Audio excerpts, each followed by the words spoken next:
It has been over a month since I have filmed and posted on here. My boyfriend and we broke up 6 weeks ago, and that threw a wrench into my life.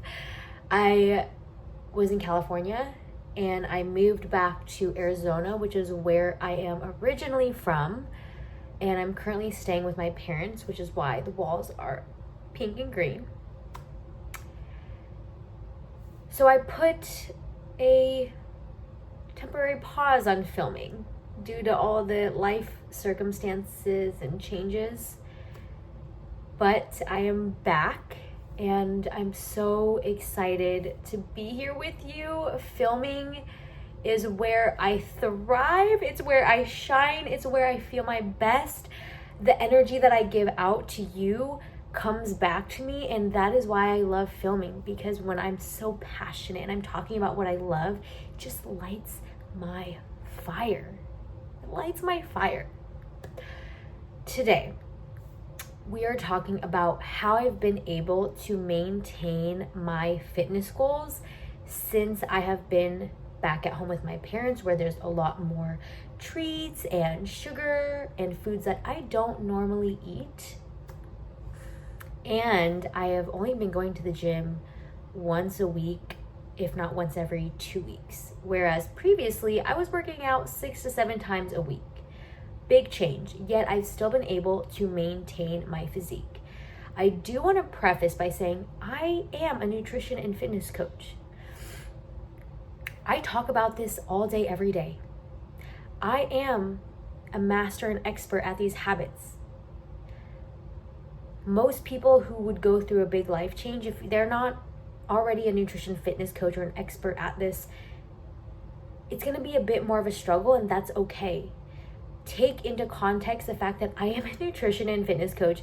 I have practiced these habits day in, day out for years. I teach this day in and day out. It is easier for me to implement these habits and be disciplined even through a big life transition, because I live and breathe these principles. When I moved back to Arizona, there were 2 habits that I stayed consistent with every single day. They were my non-negotiables. The first one was I tracked everything that I ate before I ate it. I did not pressure myself to stick to a certain calorie goal, because I knew that in itself would be too challenging for my current circumstances. I knew myself well enough to know not to give myself a strict calorie goal. But I did challenge myself to still track everything that I was eating, knowing that I was gonna have more treats, more of what my mom cooks, and I wanted to be accountable to those calories and what I was eating and putting into my body, because I knew that it would be very easy for me to quickly go overboard and overeat on those foods that were delicious and foods that I'm not normally used to. I set a rule. I'm going to track everything that I eat before I eat it, even if it is 5 seconds before I eat it. I go into the pantry. Oh, those Oreos look good. Okay, I have to track it first. Track the Oreos. How many do I want? 4. Let's say 4. Track 4 Oreos. I have 4 Oreos. Ooh, I still want 3 more. Okay, track 3 more. Have 3 more. That was my process. I didn't have a meal prep. I didn't have a meal plan. I didn't plan out what I was going to eat because there was so much chaos in my lifestyle, but I still was able to commit to tracking everything that I ate before I ate it. And that was immensely helpful, because I never had a day where I just said, screw it, I'm so overwhelmed, there's way too much, I'm just gonna go off the rails and eat whatever I want. I still held myself accountable to tracking everything I ate, and that helped me make sure that I didn't overeat even when I was feeling extremely emotional. That was habit number 1. Habit number 2 was getting a minimum amount of steps in per day. When I say minimum, it was an amount that I felt like I could realistically hit every day based on my chaotic schedule. For me, that is 10,000. Previously, I was walking 17 to 20,000. So 10,000 for me is actually significantly less than what I was doing. For the average person, 10,000 is a lot, but for me, it's not.